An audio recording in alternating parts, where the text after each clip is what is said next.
नमस्कार साथियों, मैं मनीष भारती संस्कृति आईएएस प्लेटफॉर्म पर आप सभी का स्वागत करता हूं। साथियों, आज के इस लेक्चर में हम इनकम टैक्स के जो कुछ नियम बदले गए हैं और अगले महीने 1 अप्रैल से बदले हुए नियम जो प्रभावी होंगे, हालांकि इसे 1 अप्रैल से 15 अप्रैल के बीच विभिन्न चरणों में लागू किया जाएगा, उस पर चर्चा करने वाले हैं कि क्या क्या बदलाव हुआ है। और इस बात पर हमारा फोकस रहेगा कि आखिर मिडिल क्लास के लिए ये कैसे खुशखबरी बन के आया है। अगर देखेंगे यहाँ पर आज हर एक न्यूज़पेपर में इसने चर्चा का विषय अपना बनाया है, सुर्खियां बटोरी है। सबसे महत्वपूर्ण बदलाव जो हुआ है उस पर चर्चा करते हैं। सबसे महत्वपूर्ण बात यहां से देखना शुरू करेंगे तो पैन की जरूरत कब होगी, अब इसको लेकर के चर्चा की गई है, जिसके अंतर्गत जो आप कह सकते हैं सीमा बढ़ाई गई है।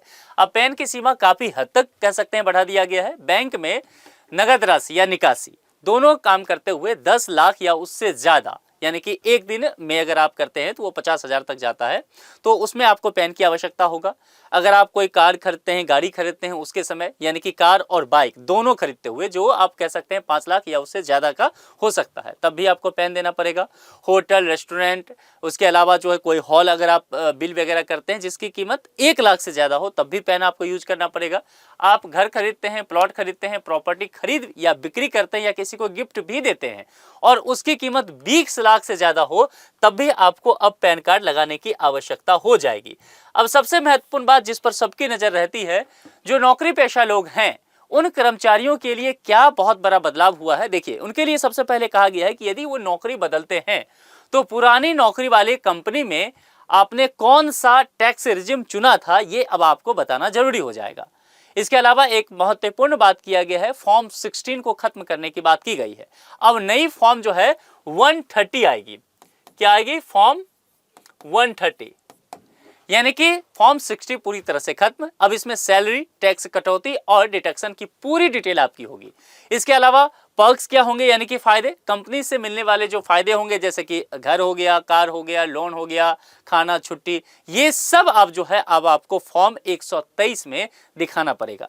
इसके अलावा इलेक्ट्रिक वाहन पर अब आपको फायदा देने की व्यवस्था सरकार ने किया है। इसके अंतर्गत ईवी कार पर जो पर्क्स वैल्यूएशन है, अब छोटी कार यानी कि उसमें कहा जाए कि 1.6 लीटर इंजन जो है उसके बराबर कर दिया गया है इसके अंतर्गत।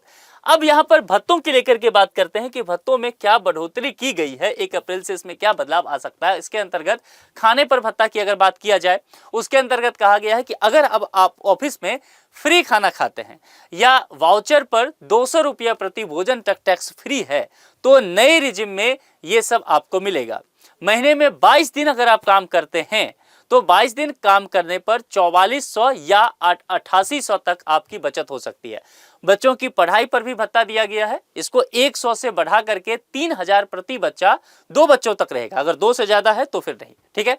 हॉस्टल के लिए भत्ता क्या है, 300 से बढ़ा करके 9000 प्रति बच्चा कर दिया गया है। ये यहाँ पर भी 2 चाइल्ड पॉलिसी अपनाया गया है।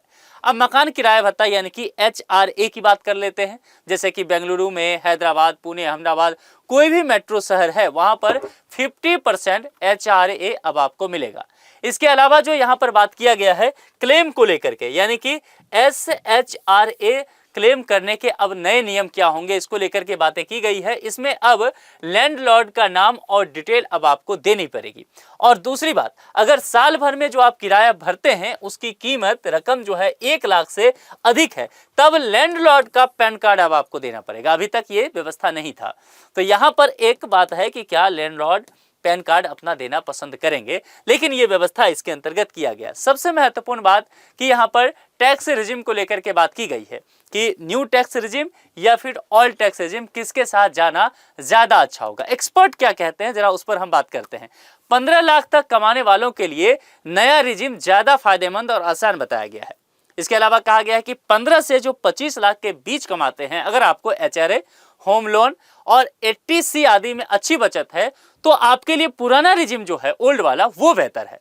अब तीसरी बात, यहाँ पर जो लोग 25 लाख से ज्यादा कमाते हैं उनके लिए डिडक्शन ज्यादा है तो पुराना रिजिम, वरना नया रिजिम आपके लिए यहाँ पर बेहतर है। अब अन्य महत्वपूर्ण बदलाव के अंतर्गत कुछ और बातें यहाँ पर कही गई है, जिसके अंतर्गत हम TDS को लेकर के चर्चा करेंगे।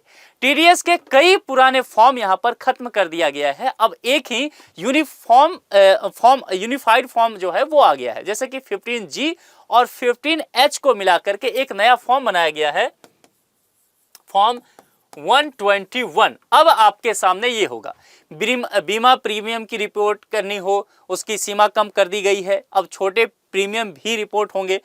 कुल फॉर्म जो है 399 से घटा करके केवल 190 तक रखा गया है। यानी कि अब आपका काम जो है इसके अंतर्गत पूरी तरह से आसान कर दिया गया है।